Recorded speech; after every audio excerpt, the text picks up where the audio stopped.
Selamat siang kita semua. Siang. Jadi di sini kelompok 1 akan memaparkan materi tentang rasionalisme versus empirisme dalam kurikulum dan pembelajaran di SD. Saya persilakan teman-teman kelompok untuk menjelaskan tentang tema tersebut. Rasionalisme, integritas, rasionalisme dan empirisme dalam kurikulum Merdeka SD. Yang pertama, rasionalisme menekankan bahwa pengetahuan diperoleh melalui akal atau penalaran, konsep abstrak, logika dan struktur ide. Contoh kontribusi rasionalisme dalam pembelajaran SD yang pertama, menyusun generalisasi atau misalnya pola bilangan. Yang kedua, penalaran deduktif dalam matematika. Yang ketiga, memahami hubungan sebab akibat dalam IPA. Yang kedua, empirisme menekankan bahwa pengetahuan berasal dari pengalaman langsung dan pengamatan indrawi. Contoh kontribusinya yang pertama, eksperimen IPA, observasi lingkungan. Yang ketiga, pembelajaran berbasis proyek.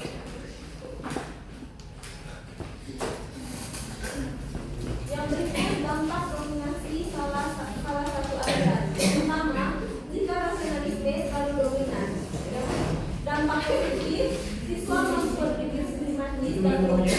Yang kedua, keterampilan penalaran meningkat. Dampak negatifnya, siswa menjadi pasif, sulit memahami konsep yang belum mereka alami.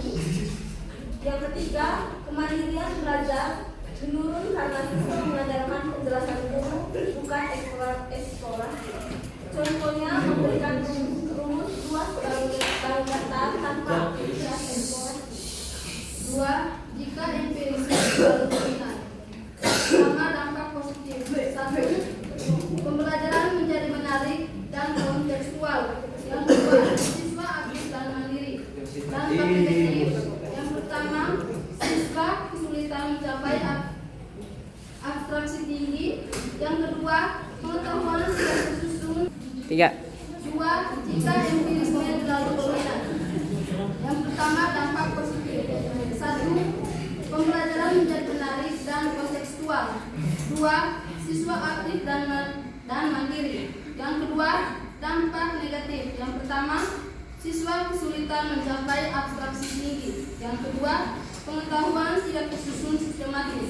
Yang ketiga, berpikir kritis kurang berkembang karena kurang penalaran deduktif. Contoh, siswa mencoba mengukur benda tetapi tidak diarahkan menemukan konsep pengukuran formal.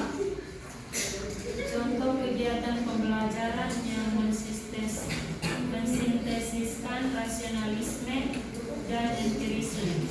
Yang pertama, matematika, yaitu menemukan rumus keliling dan pola segi panjang. Langkah empiris atau pengamatan dan eksperimen. Yang pertama, siswa diberi beberapa benda berbentuk persegi panjang seperti buku, kotak atau papan. Mereka mengukur sisi menggunakan piska. Yang ketiga, siswa menghitung keliling dan luas berdasarkan pengukuran real. Langkah rasionalis atau penalaran dan abstraksi. Yang pertama, guru membimbing siswa mengamati kota, yaitu hitungan jarak keliling sama dengan penjumlahan semua sisi, luas sama dengan panjang dan lebar. Yang kedua, siswa membuat generalisasi rumus secara mandiri. Yang ketiga, siswa memecahkan masalah baru secara abstrak tanpa objek nyata. Contoh yang kedua, materi IPA. Proyek siswa dan empiris, siswa membuat model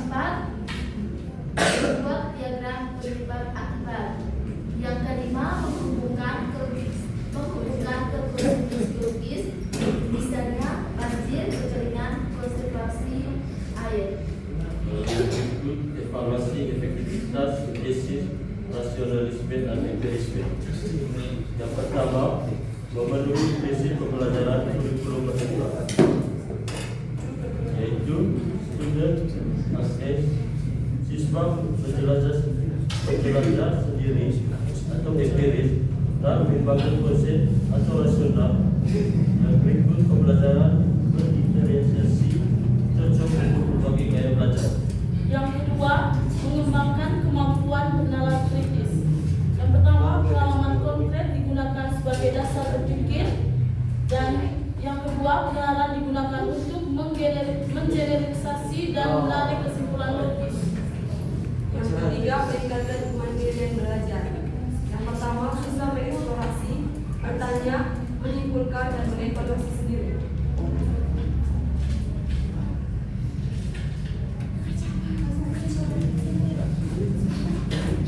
Oke, baik teman-teman. Tadi kita semua sudah menyimak presentasi dari kelompok 1. Sekarang kita masuk ke sesi tanya jawab. Di sini saya membuka satu sesi dan 3 penanya. Nah, saya minta teman-teman untuk bertanya kepada teman-teman kelompok. Mungkin ada teman-teman yang ingin bertanya?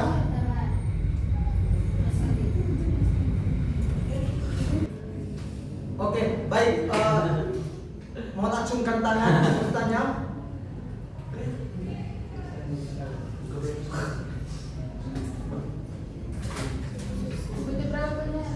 Saya minta 3 penanya.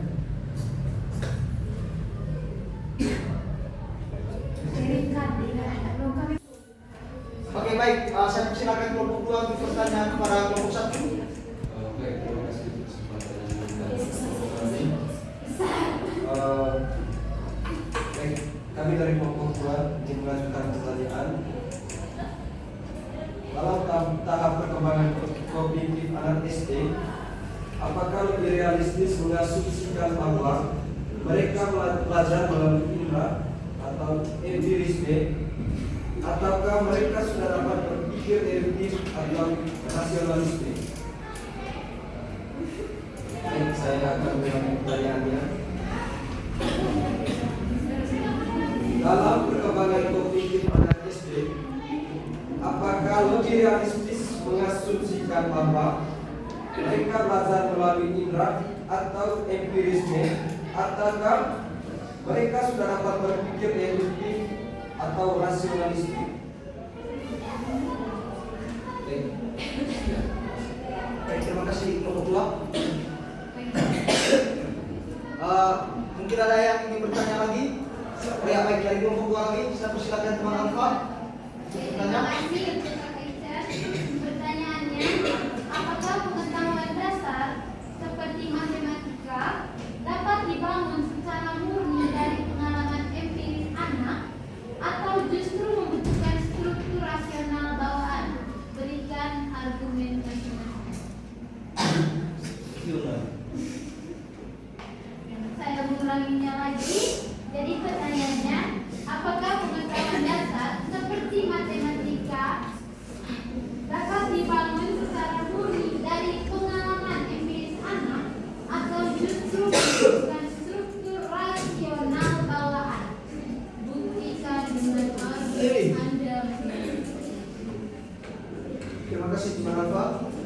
Yuk, Kak. Sudah?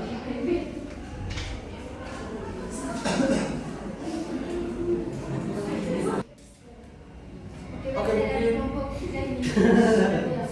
Pertanyaannya, bagaimana konsep rasionalisme dan empirisme dapat diintegrasikan dalam Bagaimana konsep rasionalisme dan empirisme dapat diintegrasikan dalam pembelajaran kurikulum merdeka di sekolah dasar?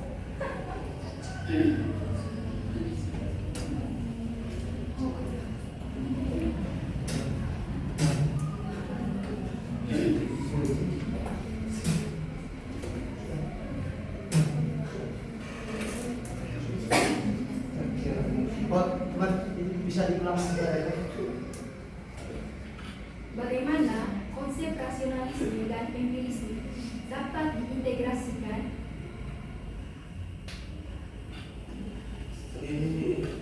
dalam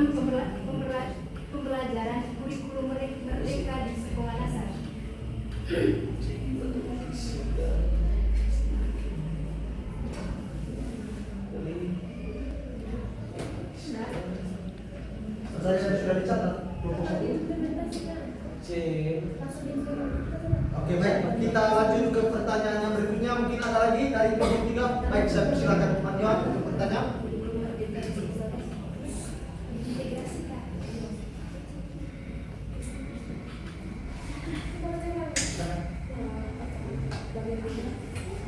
Pertanyaan berikut dari kelompok 3. Mohon perhatikan teman-teman kelompok 1. Apa tantangan terbesar yang mungkin dihadapi guru SD saat mencoba mengintegrasikan kedua aliran filsafat, rasionalisme dan empirisme di kelas? Dan bagaimana kurikulum Merdeka membantu guru mengatasi tantangan tersebut?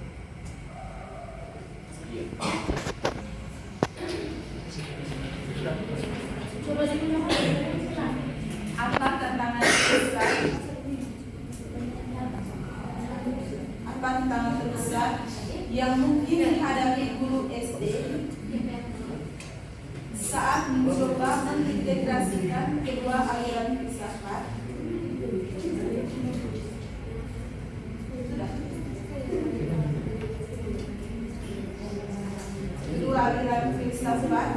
rasionalisme dan empirisme di kelas?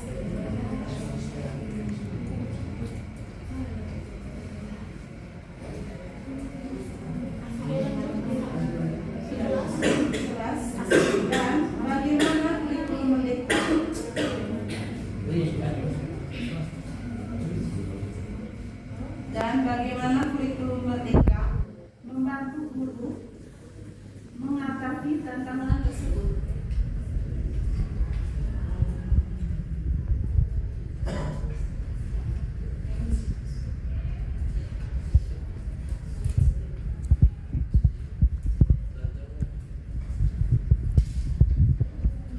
Baik, terima kasih Kakak Yuan atas pertanyaannya. Jadi itu ada 4 pertanyaan dari masing-masing kelompok yang diajukan kepada kelompok 1. Sekarang saya berikan kesempatan seluas-luasnya bagi teman kelompok untuk mengerjakan soal tersebut. Silakan. Ya, teman-teman kelompok saya harap dapat ke dalam sedalam-dalamnya. Mari masuk ke dalam lautan. Kemudian kita respon. Oh, baik. Bisa, baik. Oke. Baik. Lewat sih. Aku. Sorry kameramen. Ya. Oke, baik. Teman-teman kelompok 1 akan menjawab pertanyaan yang diajukan dari teman kelompok 2. Saya persilakan asisten. Oke, baik, terima kasih. Jadi di sini saya akan menjawab pertanyaan yang tadi diajukan oleh teman Ican. Jadi dalam tahap kognitif SD, apakah lebih realistis mengasumsikan bahwa anak SD itu mereka lebih mudah berpikir secara empirisme atau rasionalisme? Jadi untuk menjawab pertanyaan ini ya pertama-tama kita harus tahu dulu apa itu berpikir secara empirisme dan juga berpikir secara rasionalisme. Jadi sini mungkin kita sudah mengetahui bersama bahwa untuk berpikir secara empirisme berarti menekankan bahwa pengetahuan itu berasal dari atau di mana kita memberikan atau kita mengajar itu kepada anak melalui pengalaman langsung, melalui pengetahuan awal mereka, dan juga anak itu belajar dengan melihat apa yang kita ajarkan dan juga menyentuh meraba dengan kita membuatkan media gambar itu. Yang kedua, bagaimana anak itu berpikir secara rasionalisme. Jadi sini secara rasionalisme berarti anak itu atau pengetahuan atau cara berpikir anak berasal dari akal dan kemampuan berpikir logis, sehingga seseorang atau anak tersebut dapat memahami konsep bahkan tanpa pengalaman langsung. Jadi sini bagaimana kita melihat bahwa kenyataan anak itu lebih baik untuk berpikir secara empirisme atau rasionalisme. Dari sini dari penjelasan yang sudah saya jelaskan tadi, kita pasti lebih memilih bahwa anak itu lebih bagus berpikir secara empirisme atau ketika kita mengajarkan dia lalu yang dia tangkap itu pemahaman atau pengetahuan secara empirisme. Kenapa seperti itu? Karena di sini melalui pemahaman secara empirisme, anak itu bisa belajar secara langsung melalui media-media yang kita berikan, dan juga itu sesuai dengan tahap yang anak SD miliki, yaitu tahap operasional konkret dibandingkan dengan berpikir secara rasionalisme, karena itu membutuhkan pemikiran tingkat tinggi yang belum dicapai oleh anak SD. Bagaimana teman kelompok 2 sudah bisa terima?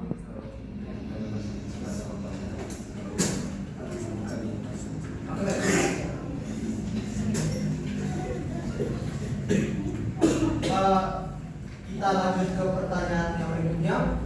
Sembari kita menunggu sangat dari teman kelompok 2. Ya, saya persilakan teman kelompok 1 untuk menjawab pertanyaan nomor 2. Sembari.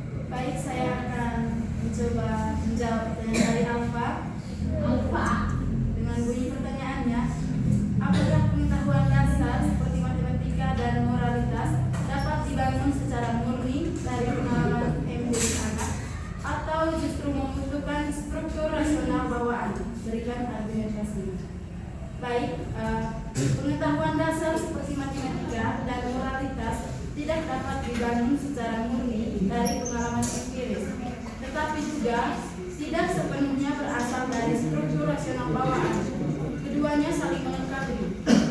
Anak memang belajar angka, hubungan kuantitatif, serta norma sosial melalui pengalaman langsung, interaksi, dan pengamatan terhadap lingkungan. Namun, kemampuan awal seperti number sense, kecenderungan memahami keadilan, serta intuisi, membedakan perilaku baik dan buruk, menunjukkan adanya struktur kognitif dan moral bawaan yang menjadi landasan berpikir. Karena itu, pengalaman menyediakan materi bagi perkembangan pengetahuan, sementara struktur rasional bawaan memberikan kerangka yang memungkinkan anak memahami, mengolah, dan mengenerasikan pengalaman tersebut. Terima kasih. Bagaimana teman Alfa? Sudah diterima?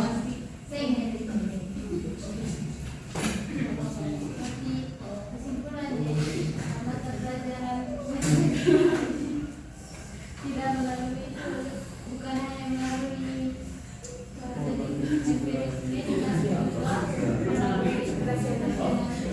juga melalui nanti dari awal siapa yang maksudnya kita belajar tentang matematika yang dulu biasanya kan keduanya sama, saling melengkapi. Yang lebih dulu ada itu dalam konteks matematika, dalam konteks pembelajaran matematika dan moralitas ini kan tadi teman mengatakan bahwa keduanya itu saling melengkapi. Tapi kalau pertanyaan tanggapan dari saya ya, oke, karena keduanya saling melengkapi, lantas dari kedua dialektika itu mana yang lebih dulu ada untuk melakukan jalan matematika? Jadi kalau kita melihat tadi hubungan antara empirisme dan juga apa sudah pengalaman rasionalisme. Oke, baik. Jadi kalau kita mau melihat apakah mana yang lebih duluan, seperti yang tadi sudah dijelaskan oleh teman Uci. Jadi sanggahan dari teman Fiana tadi. Kalau begitu berarti kita mau mengasumsikan secara nyata itu mana yang lebih duluan? Apakah pengalaman nyata yang lebih duluan diketahui oleh anak, begitu ya? Ataukah pengetahuan logikanya sendiri? Oke, baik. Jadi mungkin kita ketahui bersama di sini bahwa di sini tadi mereka ada hubungannya, ya. Mereka saling melengkapi. Jadi mana kalau kita mau melihat, menurut pendapat kami sebagai teman kelompok satu kelompok, kami melihat bahwa di sini mungkin kita lebih melihat ke empirisme. Maksudnya sebelum anak masuk untuk belajar di jenjang sekolah dasar, pastinya dia ada pengalaman sebelum dia mengikuti pembelajaran secara resmi atau secara formal di dalam sekolah. Jadi kalau ketika kita mengajarkan kepada anak, dia pastinya cara berpikirnya lebih berkembang karena sebelumnya dia sudah mempunyai pengetahuan awal, terutama pengalaman atau pengetahuan empirisme ini. Maksudnya dia lebih mengetahui lebih mengetahui pengalaman-pengalaman yang sudah ia alami di rumah maupun lingkungan keluarga maupun lingkungan sekitar sebelum dia mengikuti pelajaran. Seperti contohnya, saya berikan satu contoh. Ketika kita mengajarkan pembelajaran matematika kepada anak SD, pastinya kita dahulukan dengan pertanyaan pemantik. Apakah kamu pernah mendapat ini? Misalnya kita tidak langsung mengajarkan, oh ini nomor 1, angka 1, tetapi kita dengan pertanyaan atau pertanyaan pemantik atau cerita pengantar dengan, oh kamu pernah tidak dapat pisang? Pisang itu yang kamu dapat dari orang tua berapa? 2. Nah itu angka 2-2-nya seperti ini. Jadi itu kita bisa hubungkan dengan pengalaman nyata dan juga cara berpikir anak. Jadi mungkin kalau untuk menjawab pertanyaan tersebut, jawaban dari teman-teman kelompok kami menjawab bahwa yang kita ketahui atau pengetahuan awal anak itu pastinya melalui pengalaman atau pengetahuan empirisme duluan sebelum rasionalismenya itu berkembang. Jadi kalau menurut saya sendiri, seperti yang kita ketahui bahwa matematika ini dia itu lebih ke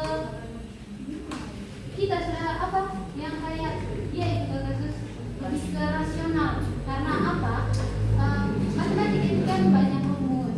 Kita tidak bisa misalnya belajar tentang matematika itu kita melalui observasi. Kita kan perlu, karena matematika itu kan sudah ada rumus. Matematika itu kan sudah ada rumus. Kalau kita membelajarkan matematika yang menurut saya matematika itu abstrak, tapi kadang juga ada yang bisa kita dengan seperti kasus yang tadi bahwa bisa ada 2 misalnya. Kalau ada 2 aktivitas jumlahnya juga. Nah menurut saya apakah tidak lebih ke rasionalitas tentang Oke, baik. Jadi kan tadi saya sudah menjelaskan dengan mungkin teman-teman dengar tadi detail saya bilang tadi sebelum rasionalisme anak berkembang, terlebih dahulu sebelum anak masuk ke jenjang sekolah itu pastinya dia ada pengalaman-pengalaman nyata yang dimana kita memperkenalkan terlebih dahulu tentang matematika itu. Selanjutnya itu dengan berkembangnya waktu dia rasionalisme itu akan berkembang, tetapi bukan seperti yang tadi teman Fiana bilang bahwa matematika itu sesuai dengan rasionalisme anak. Maksudnya rasionalnya, cara berpikirnya yang berkembang. Tetapi kan di sini kita tidak mungkin anak masuk dan kita lalu memberikan kepada dia rumus yang membuat dia tidak bisa untuk berpikir atau membuat dia stres. Di sini kan pastinya ketika anak menginjak sekolah dasar pastinya kita bawa pengalaman nyatanya dulu atau membawa pengalaman-pengalaman pribadi yang sudah dia bawa dari luar. Setelah itu kan rasionalisme akan berkembang, lalu kita memberikan rumus-rumus seperti yang tadi teman bilang. Tetapi kalau menurut kelompok kami itu kami dengan pasti kami mengatakan bahwa memang matematika itu ya pengalaman nyata duluan, baru kita bisa mengajarkan matematika itu untuk rasionalisme anak lebih berkembang. Terima kasih. ya terima kasih. Bagaimana teman Alfa bisa diterima? Iya. Oke, baik. Kita lanjut ke pertanyaan berikutnya. 3. Oke, baik. Saya persilakan teman kelompok untuk menjawab pertanyaan dari kelompok 3. Baik, saya akan mencoba pertanyaan dari teman Sivida. Ini soalnya, bagaimana konsep rasionalisme dan empirisme dapat mengintegrasikan dalam pembelajaran kurikulum Merdeka SD? Yang pertama, konsep dasar. Konsep dasar di sini ada 2. Yang pertama rasionalisme dan empirisme. Rasionalisme di sini menekankan akal, penalaran logis dan pemikiran kritis sebagai sumber utama pengetahuan. Yang berikut pengetahuan yang dapat diperoleh melalui proses berpikir, bukan hanya dari pengalaman. Contohnya penerapan rasionalisme pada siswa SD, menyusun kesimpulan dari pola yang ditemukan. Lalu yang kedua, pemecahan masalah matematika menggunakan logika. Nah, yang ketiga, diskusi untuk menalar sebab akibat atau fenomena. Lalu yang kedua, empirisme. Yang pertama, menekankan bahwa pengalaman indrawi adalah sumber pengetahuan. Yang kedua, pengetahuan muncul dari aktivitas mengamati, mencoba, menyentuh, bereksperimen atau mengalami langsung. Contohnya penerapan empirisme pada siswa SD. Yang pertama, percobaan upah sederhana, misalnya sifat cahaya atau perubahan wujud benda. Lalu yang kedua, observasi lingkungan sekitar. Yang ketiga, pembelajaran berbasis proyek atau PBL. Yang berikut, integrasi rasionalisme dan empirisme dalam kurikulum mereka. Kurikulum mereka sangat banyak pendekatan ini karena pembelajaran berbasis kompetensi dan menggabungkan. Yang pertama, pengalaman nyata siswa atau empiris. Lalu yang kedua, pengembangan kemampuan berpikir kritis dan reflektif atau rasional. Dari kelompok 1. Terima kasih. Yang sudah apa? Oke, lanjut. Baik, kita lanjut ke pertanyaan yang keempat. Saya persilakan teman kelompok 1 untuk menjawab. Baik, terima kasih. Saya akan mencoba menjawab pertanyaan dari kawan tadi tentang tantangan guru SD dalam menerapkan rasionalisme dan empirisme serta dukungan kurikulum merdeka. Jadi terlebih dahulu kita ketahui bahwa integrasi pendekatan rasionalisme dan empirisme dalam pembelajaran SD merupakan langkah penting untuk mengembangkan pemikiran logis dan pengalaman nyata siswa. Walaupun seperti itu, guru juga memiliki tantangan besar dalam penerapan ini. Jadi yang pertama di sini, kesiapan kognitif siswa itu berbeda-beda. Seperti yang kita ketahui bahwa tidak semua siswa memiliki kemampuan yang sama dalam menalar dan mengumpulkan pengalaman konkret dengan konsep abstrak. Dan yang kedua, keterbatasan sarana dan lingkungan belajar. Pembelajaran berbasis empiris butuh alat peraga, media, atau lingkungan belajar yang mendukung, sementara tidak semua sekolah memiliki fasilitas tersebut. Yang ketiga, keterampilan guru dalam menerapkan model pembelajaran. Tidak semua guru menguasai pendekatan saintifik, problem-based learning, atau kegiatan observasi yang memadukan empiris dan rasional. Yang keempat, waktu pembelajaran terbatas. Proses eksplorasi empiris diikuti dengan penalaran rasional membutuhkan waktu yang lebih panjang daripada metode ceramah. Yang kelima, penilaian masih fokus pada hasil belajar. Guru cenderung menilai jawaban benar salah, bukan proses berpikir atau eksplorasi yang menjadi inti rasionalisme dan empirisme. Nah, peran kurikulum merdeka dalam mengatasi tantangan ini. Yang pertama, pembelajaran berbasis proyek atau konteks nyata. Cara mengatasi tantangan ini membantu siswa belajar melalui pengalaman nyata. Dan yang kedua, belajar Pancasila, menekankan kemampuan bernalar kritis dan kreatif. Yang ketiga, diferensiasi pembelajaran, mengakomodasi perbedaan kemampuan kognitif siswa. Yang terakhir, asesmen formatif dan autentik, menilai proses berpikir bukan hanya hasil akhir. Terima jawaban dari teman kelompok 1. Oke, baik, terima kasih. Baik, sekian presentasi dari kelompok 1. Kita beri aplaus dulu.